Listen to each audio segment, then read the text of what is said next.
예수님께서 오병이어 사건을 기점으로 해서 제자들에게 하셨던 질문입니다. 너희는 나를 누구라 하느냐 하셨던 말씀이 누가복음의 산꼭대기 같다 그랬습니다. 이렇게 올라왔다가 너희는 나를 누구라 하느냐 하고 베드로의 그 신앙 고백, 그 고백을 기점으로 급속하게 예수님의 십자가를 향해서 이렇게 쭉 내려가시는 거거든요. 정점을 찍은 다음에 십자가로 흘러가는 겁니다. 그래서 복음서에서 여러 가지 중요한 질문들, 중요한 이야기들이 참 많이 나오지만 그 중에도 우리가 대답해야 되고 우리가 살면서 드러내야 될 가장 중요한 질문이면서 가장 중요한 대답이기도 한 것입니다. 그래서 오늘 설교의 제목은 너희는 나를 누구라 하느냐입니다. 이게 정리되지 않으면 이 뒤로 지금 예수님께서 이제 십자가로 가까이 가셔야 되는데 그 십자가에 가까이 다가가는 예수님을 따라갈 수가 없어요. 예수님 십자가에 가까워지면서 예수님 조금씩 더 과격해지실 거고 예수님의 걸음이 좀 더 급해지실 거고 그렇게 급해지시는 걸음의 끝에 십자가가 있을 텐데 가만히 떠올려 보면 제자들 중에 아무도 거기까지 못 따라가잖아요. 질문은 하셨고 대답은 했지만 그 대답이 그 제자들 가운데 충분히 아멘 되지 못했기 때문입니다. 우리도 마찬가지일 겁니다.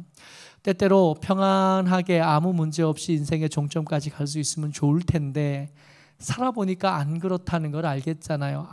아무 일도 없는데 괜히 마음이 불안해지고 마음이 힘들어지는 일도 많았거니와 마음은 여전한데 상황이 불편하게 움직여서 삶이 평안하게 유지되지 않는 경우도 매번 만나게 되는 것을 봤을 때 우리도 어쩌면 제자들이 경험했던 그 십자가의 폭풍 지는 밤, 그 깊고 어두운 밤을 맞이하게 될 텐데 그때 우리의 믿음을 지켜내려면 예수님이 우리 가운데 누구신지, 예수님이 말씀하시는 하나님이 누구신지 정확하게 고백되어지고 또 믿음으로 그것을 붙잡지 못한다면 매번 흔들리고 찾아오시겠지만 파선해 있을 테고 찾아와 주시겠으나 여전히 부끄러운 모습으로 예수님을 만날 수밖에 없게 될 겁니다. 오늘은 그 이야기를 좀 하려고 합니다. 한심한 동생이 예수님을 찾아왔어요. 예수님을 찾아와서 한다는 말이 같이 읽습니다. 12장 13절 말씀입니다. 시작. 무리 중에 한 사람이 이르되 선생님 내 형을 명하여 유산을 나와 나누게 하소서. 지금 한 동생, 아마 이제 형이 있었으니까 동생일 겁니다. 아버지가 돌아가신 것 같고요. 아버지가 돌아가시고 난 다음에 아마 이 형이 욕심 사나웠는지 아니면 적당히 나누어진 유산이 동생에게 충분히 만족할 수 없었는지는 잘 모르겠으나 이 동생은 억울했고 그 억울한 일을 당한 동생이 예수님께 찾아온 겁니다. 내 형이 나와 유산을 나누는 일에 불공정했습니다. 불공평했었고 합당하지 않았습니다. 이 문제를 좀 해결해 주셨으면 좋겠습니다 하고 무리 중에 사람들 여럿 있는 중에 한 사람이 앞으로 나서서 예수님께 말씀을 드린 겁니다. 기도한 거고요. 간절함으로 사람들 많을 때 자기 순서, 자기 말할 순서를 얻었으니까 여러분 이거 쉽지 않았을 거거든요. 그 앞에 보면 이 무리가 지금 누가복음에서는 수만 명이나 모였다 그래요. 여러분 수만 명 중에 예수님 옷자락에 손 한번 대기, 예수님에게 찾아가서 얼굴 보고 말 한마디 나누기가 쉽지 않았을 건데 기어코 그 순서를 얻었고 그 기회를 얻어서 말을 건넨 겁니다. 내 형이 나와 재산을, 유산을 잘 나눌 수 있게 예수님 간섭해 주십시오. 근데 이 말을 제가 한심한 동생이라고 쓴 데는 이 동생이 지금 상황 파악이 전혀 안 되기 때문에 그래요. 지금 이 이야기를 나누실 때 예수님과 그 주변에 있는 사람들이 어떤 이야기를 나누고 있는 중이었냐면 어떤 바리새인이 예수님을 초청한 겁니다. 집에 오시라고. 집에 오셔서 식사를 좀 같이 하시자고. 때때로 그런 사건들이 나타나잖아요. 바리새인도 예수님을 때때로 초청했었고 초청받아 가신 예수님 그 집에서 있었던 이야기들이 누가복음에서만 벌써 몇 번째 반복되어지고 있는데 이번에도 바리새인이 예수님을 초청한 겁니다. 초청받아 가신 예수님께서 들어가시면 제일 먼저 이제 식사 자리에 앉기 전에 제일 먼저 해야 되는 일이 뭐냐 하면 손 씻는 거잖아요. 그죠? 이게 뭐 특별한 일도 아니고 대단한 일도 아니에요. 그런데 예수님께서 손을 안 씻는 거예요. 그동안 예수님께서 여러 번 바리새인들의 집에 초청받아 가시면서도 한 번도 이것으로 시비가 걸린 적이 없으십니다. 근데 예수님께서 의도적이었던 것 같아요. 안 씻으신 겁니다. 안 씻으니까 여러분들 매번 씻는 사람들 사이에서 손 안 씻는 사람 한 사람 눈에 이렇게 나타나면 눈에 밟힐 수밖에 없고 눈에 띌 수밖에 없거든요. 바리새인들과 예수님 사이 별로 안 좋잖아요. 그 바리새인이 큰 마음을 먹고 예수님 초청했는데 초청받아 가신 예수님께서 식사 전에 손 씻을 생각을 하지 않으시는 거예요. 바리새인들 옆에서 보면서 그랬더니 바리새인이 왜 손 안 씻지? 손 씻어야 되는데 불편한데 요즘 우리 마스크 다 쓰고 있으니까 누가 마스크 한 명 안 쓰면 눈에 확 띄잖아요. 왜 마스크 안 썼지?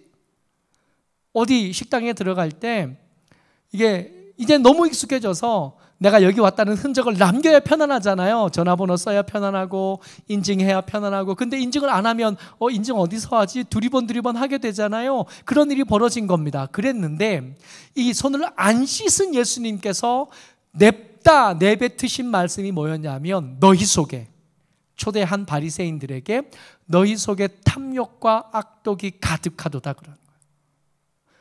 사실은 잘못은 지금 누가 한 거예요? 예수님이 잘못하신 거예요. 마스크 안 쓰신 거거든. 예수님께서 손 안 씻으신 거예요. 의도적으로 저들이 날 노려보기를 기획하고 준비하셨던 것 같습니다. 이렇게 사람들이 노려보고 눈치채니까 대뜸하신다는 말이 너희 속에는 악독과 탐욕이 가득하다 그러시는 거예요. 그러고는 그들 한 사람 한 사람 옆에 있는 바리새인들 보고 너희들 신앙의 의무는 잘 지켜놔. 11조 열심히 하고 11조를 열심히 하기 위해서 선물로 받은 것 혹은 어쩌다가 얻은 것 딱 구분해서 11조 열심히 하지만 정작 너희 속에 하나님을 사랑하는 마음은 없는 거 아니냐. 신앙의 의무는 다 하지만 그 신앙의 의무, 그 껍데기는 열심히 잘 구축되어져서 신앙 좋은 사람처럼 보이지만 그 속에 알맹이 11조 왜 해요? 하나님 사랑하니까 하는 거거든요. 기도 왜 해요? 하나님 사랑하니까 그 사랑하시는 하나님의 은혜에 의지하기 위해서 기도하는 거거든요. 예배 왜 드려요? 하나님 사랑하니까. 그 사랑하는 하나님 가운데 있으려고 예배하는 거거든요. 찬양 왜 해요? 하나님 사랑하니까. 근데 이 사람 찬양도 열심히 하고 11조도 열심히 하고 예배도 열심히 하는데 뭐가 없어요? 하나님 사랑하지 않아. 그래서 너희들은 하나님 사랑이 없는 그 찬양, 그 예배, 그 헌금 안에 탐욕만 가득하고 악독만 가득해. 근데 그 옆에 율법 교사들이 옆에 있다가 바리새인들이 막 혼나니까 잘됐다 저놈들 혼 좀 나야 돼 그러고 있다가 얘기가 점점 이렇게 바리새인들만 이렇게 콕 찍는 게 아니라 점점 넓어지더니 바리새인들을 향해서도 예수님께서 뭐라고 하시는 것 같은 거예요. 그러니까 바리새인들이 옆에 있다가 아니 우리는 예수님 보고 손을 씻었느니 안 씻었느니 그런 말도 한 적이 없는데 왜 자꾸 우리 보고 뭐라고 하시는 것 같은데요. 그랬더니 예수님께서 그 율법 교사들을 보고도 뭐라고 하시냐면 너희들 열심히 가르치지만 정작 너희는 실천하지 않는 거 아니냐. 열심히 말씀을 가르치고 열심히 가르치지만 그 가르치는 말씀들 중에 너희는 그 말씀대로 사나? 정직하라 가르쳐놓고 너희들 집에 가서 거짓말하고 거룩하라 말 가르쳐 열심히 가르쳐놓고는 세상 가서 온갖 진흙탕에 뒹굴며 사는 거 아니냐고. 너희들도 탐욕과 악독이 가득한 사람 아니겠냐고. 그러니까 여러분 이게 난리가 난 거예요. 처음에 바리새인들이 예수님을 초청할 때만 해도 부드러운 분위기가 만들어질 것 같은데 예수님께서 손 안 씻고 손 안 씻은 걸 눈치챈 바리새인들에게 이 탐욕과 악독이 가득한 자들아 너희들 형식만 있고 사랑은 없고 형식은 가득하면서 말은 잘하면서 실천도 하지 않는 너 때문에 천국 못 가는 사람이 몇 명이나 되는 줄 알아? 그러니까 막 대놓고 예수님께서 쏘아붙이신 겁니다. 그랬더니 바리새인들이 가만히 있어요? 가만히 있을 리가 없죠. 53절 54절입니다 시작. 거기서 나오실 때에 서기관과 바리새인들이 거석에 달려들어 여러 가지 일을 따져 묻고 그 입에서 나오는 말을 책잡고자 하여 노리고 있더라. 지금 분위기가 어느 정도로 과열됐냐 하면 이 과열된 분위기가 예수님께서 의도하신 것 같기도 하고, 그 의도한 대로 율법 교사들도 바리새인들, 이 두 사람 별로 안 친하거든요. 서로가 서로를 경쟁자로 여기지 동력자로 여기지 않는 사람들인데, 예수님의 과격한 발언에 열받아가지고 같이 대어들면서 멱살이라도 잡을 것 같은 분위기가 막 만들어지고 뜨거워지고 예민해지고 그렇게 차가워지고 있는 그때쯤 무리들이 막 몰려들고 있는 거예요. 12장 1절로 넘어왔습니다. 사건의 연속입니다. 같이요, 시작. 그동안, 잠깐만요. 그동안요. 이 그동안 어떤 동안? 예수님께서 바리새인들 보고 이 탐욕과 악독이 가득한 자야 그래 놓고, 율법교사들 이들도 똑같은 놈들이야 그래 놓고, 그랬더니 율법교사와 바리새인들이 예수님 멱살이라도 잡을 것 같은, 그러고 다투고 책 잡고 있는 중에 그동안 시작. 물이 수만 명이 모여 서로 밟힐 만큼 되었더니 예수께서 먼저 제자들에게 말씀하여 이르시되 바리새인들의 누룩 곧 외식을 주의하라. 다 들으라는 듯이. 보통 바리새인들과 부딪힐 때 그 전 분위기 같았으면 예수님이 자리를 피하시거나 자리를 옮기시거나 했을 텐데, 여기서 그렇게 안 하신 겁니다. 의도적으로 도발한 거고 의도적으로 도전하신 거고, 그 일이 수만 명이 모일 때까지 됐으니까 판이 점점 커지는 거예요. 이제 걷잡을 수 없게 되어졌어요. 걷잡을 수 없게 되어지는 그때 사람들 다 들으라는 듯이, 너희는 바리새인들의 누룩, 바리새인처럼 율법만 지키고 그 속에 하나님 사랑하는 마음 없는 껍데기 같은 신앙생활을 하면 안 돼. 지가 말만 하고 하나님의 율법을 얼마나 잘하는지는 모르겠지만 한 절도 실천하지 않는 그런 누룩 같은 신앙으로는 절대로 하나님 나라 갈 수 없어. 이 말을 사람들 다 들으라는 듯이 예수님께서 먼저 제자들에게 그 얘기를 건네고 계셨다고요. 그러니까 분위기 한번 떠올려 보세요. 점점 이제 폭동 직전까지. 원래는 예수님께서 십자가 갈 때까지 이 분위기가 이렇게 터지면 안 되는데, 의도적으로 그렇게 폭발 직전까지 예수님께서 그 환경을 만들어내신 겁니다. 이렇게 막 뜨거워지고 수만 명이 모여서 그러고 있는데 한심한 동생이 온 거예요. 오셔서 와서 뭐라 그랬냐면, 예수님, 우리 형이 나하고 유산을 나눌 수 있게 해주세요 한 거라고요. 그러니까 얼마나 눈치도 없고 얼마나 분위기 파악도 안 되는지 이거 알라고 앞에 거 다 지금 말씀드리는 겁니다. 지금 이 한심한 동생의 말이 얼마나 앞뒤 안 맞는지, 주변이 무슨 일이 있어도 저는 상관없어요. 내 돈만 챙길 수 있으면. 주변에서 예수님을 멱살을 잡으려고 하든지 말든지, 다른 건 다 모르겠어요. 난 모르겠고 지금 내 문제만 해결하면 돼요. 그 문제가 하필 돈인 거고요. 근데 이 한심한 동생의 이런 태도가 이 동생에게만 있느냐, 가만히 한번 생각해 보자고요. 교회에 무슨 일이 생겨도 기도 제목은 내 건강만 있고, 나라가 무슨 일이 있어도 기도 제목은 우리 교회만 기도 제목이고, 세상이 어떤 꼴이 되어가든 내 기도 제목은 우리 남편, 우리 새끼 일만 가지고 기도하는 사람이라면 다 이 한심한 동생의 울타리 안에 못 벗어난 겁니다. 거기 있는 거예요. 근데 정말 감사하게도 내가 예수님 같으면, 야, 정말 분위기 파악 좀 해라. 지금이 어디 그런 말을 할 때냐. 지금 주변에 수만 명이 모여서 지금 얼굴 벌게져 있는 거 못 보냐 좀. 지금이 그럴 때냐고. 지금이 좋을 때냐고. 정신 좀 챙겨야 되지 않겠어? 예! 지금이 그럴 때냐고 하실만 한데 예수님 안 그러셨다는 거예요. 그 터질 것 같은 그 수만 명의 군중 사이에서 그 한 사람의 한심한 이야기에 예수님 집중해 주셨던 겁니다. 여러분, 우리가 응답받은 거요? 우리가 기도를 잘해서 그렇다고요? 아니요. 봐주신 거지. 눈치도 없고 코치도 없고 상황 파악은 눈꼽만큼도 안 되는데도 들어주신 거예요. 지금 미얀마에서는 온 나라가 난장판이 됐는데 그게 한 자락 관심도 없고 온 국가가, 온 세계가 난리가 났는데 아무 관심도 없이 하나님 병에서 나야 되겠고 부자 돼야 되겠고 우리 아들 어째야 되겠고 우리 딸 이것만 기도하는 여러분들과 저요. 정말 한심한데 그 정말 한심한 동생에게도 예수님께서 야, 이 바보 같은 놈아 하지 않으시고 들려주실 이야기가 있으셨던 겁니다. 그 말씀이 이 말씀에 우리 너무 잘 아는 거 12장 14절이요. 무거운 마음을 가지고 이걸 그냥 아멘 하고 들으면 안 돼요. 이 말이 얼마나 앞뒤 안 맞는 이야기신지 얼마나 급한 일을 멈춰두고 하시는 말씀인지 생각을 하고 들어야 돼요. 같이요. 시작. 이 사람아 누가 나를 너희 재판장이나 물건 나누는 자로 세웠느냐.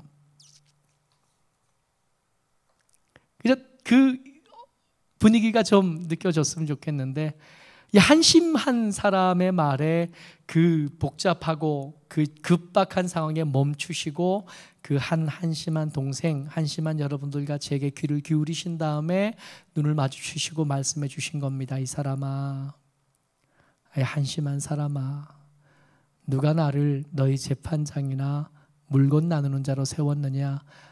너에게 나는 고작 옳고 그름을 따져 벌을 주거나 혹은 합당한 일한 대가를 따져 대가를 챙겨주는 사람 정도밖에 나는 너한테 아닌 거냐 하고 말씀하신 겁니다. 그리고 어리석은 부자 얘기를 해 주신 거죠. 어떤 부자가 있었는데 농사를 잘 지었대요. 말씀 앞뒤로 잘 살펴보면 이 부자는 죄를 지은 게 하나도 없어요. 이 사람 죄 지은 사람이 아니에요. 열심히 일한 사람이고 열심히 일해서 그의 소출을 많이 거둔 사람입니다. 땀 흘려 일한 사람, 수고한 사람이고 그 수고한 것에 하나님께서 복 주셨던 것 같아요. 100배나 거두었죠. 그랬더니 창고가 방장 부족해졌고 그 창고를 적어진 창고를 고민하다가 헐고 새로 지어야지 그러고는 생각해보니까 너무 좋은 거예요. 야, 내 영혼아 이제는 쉬고 이제는 즐거워하자. 몇 해나 먹을 것을 모아뒀으니까 나는 이제 얼마나 행복한 사람인가, 얼마나 즐거운 사람인가 그러고 있던 그 밤에 하나님께서 그렇게 말씀하실 거라는 거예요. 하나님이 그 사람에게 오셔서 야, 내가 오늘 밤에 네 영혼 걷어가면 네가 준비한 거 그거 누구께 되겠냐. 그러고는 말씀하십니다. 21절 말씀이요. 시작.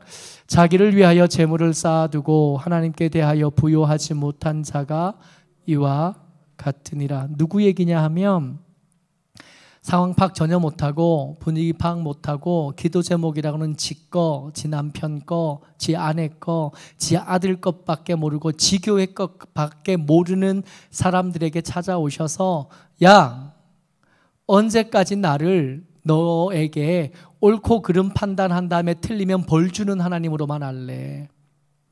언제까지 네가 일한 수고한 것들을 저울에 단 다음에 그 대가로 임금 주듯이 월급 주듯이 일한 만큼 달아주는 장사치처럼 여러분 그게 잘못됐다는 게 아니라 그 하나님 맞죠. 하나님께서 내 삶을 달아보시고 옳다 그러다 말씀해 주시는 분이 맞습니다마는 예수님께서 말하고 싶으신 건 그 정도가 아니거든.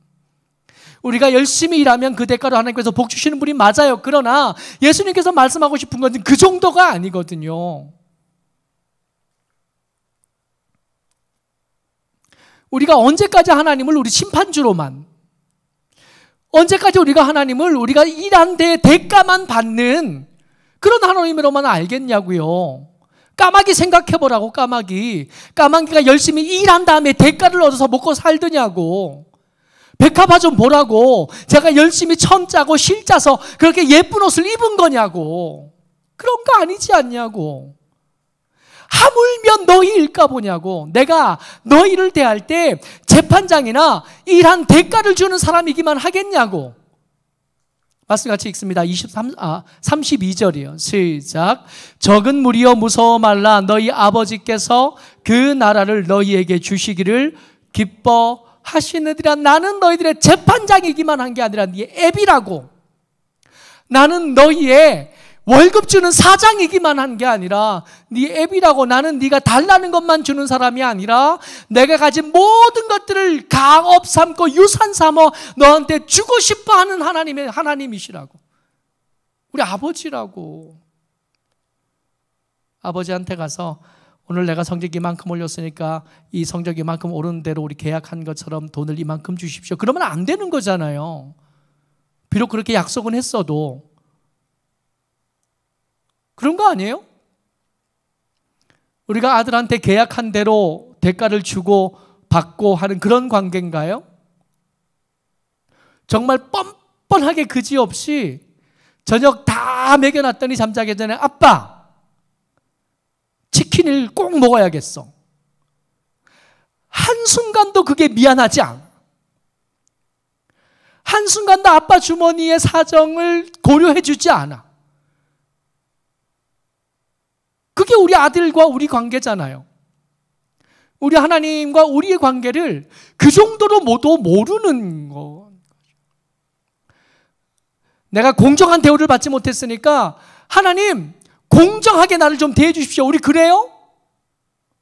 아니라는 거예요. 그거 아니라고. 우리가 일한 만큼 복 받는다고요? 아니잖아요. 무슨 일한 만큼 받아. 일은 쥐꼬리만큼 했고 복은 이만큼 받지. 그러니까 하나님한테 눈치 코치 없어 이렇게 말하는 거죠. 우리 형하고는 유산을 나눌 수 있게 해주십시오.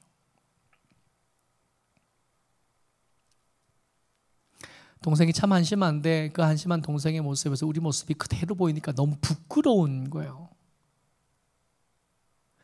하나님을 여전히 심판주로만 알고 하나님을 우리 사장님 쯤으로만 대하는 여러분들과 저에게 아버지 되신 하나님께서 추천하시는 삶의 방법이 있습니다. 같이 읽어요. 시작. 너희 소유를 팔아 구제하여 낡아지지 아니하는 배낭을 만들라. 곧 하늘에 분바 다함이 없는 보물이니 거기는 도둑도 가까이 하는 일이 없고 좀도 먹는 일이 없느니라.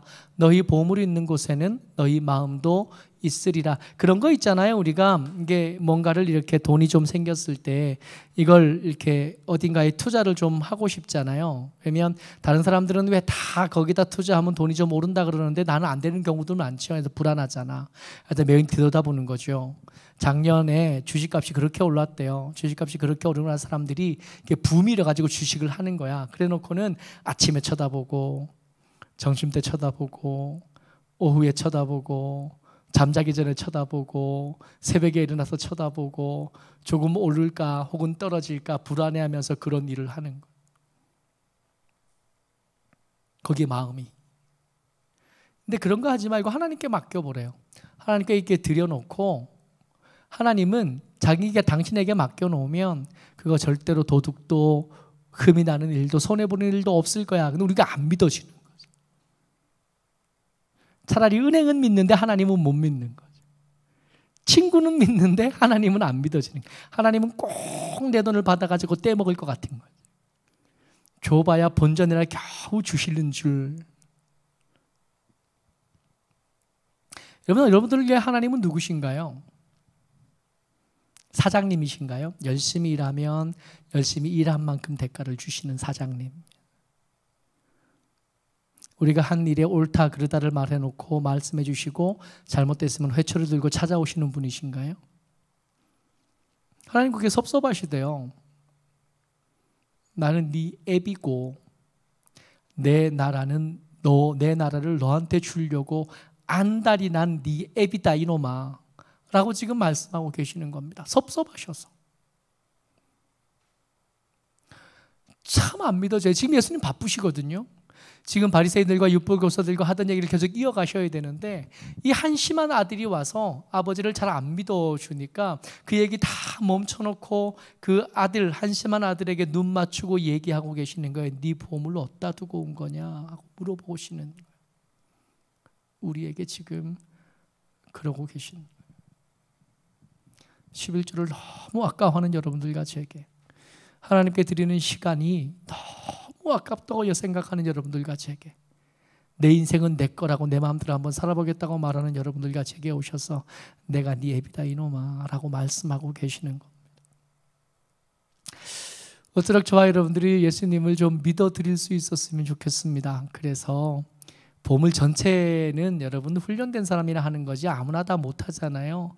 조금이라도 떼서 자꾸 거기다가 마음도 두고 물질도 두고 생각도 두고 좀 옮기는 연습을 하셔야 됩니다. 그러지 않으면 이 관계가 제대로 설정되어 있지 않으면 우리 믿음 언젠가 반드시 큰 위기를 맞이할 수밖에 없고 파선할 수밖에 없고, 그 파선한 곳에 예수님 찾아오시겠으나 부끄러운 낯으로 예수님을 만날 수밖에 없는, 어쩌록 저와 여러분들이 주의 은혜 가운데 예수님을 믿되 우리 아버지 하나님으로 믿어 드릴 수 있게 되시기를 주의 이름으로 축복합니다. 아멘. 은혜가 많으신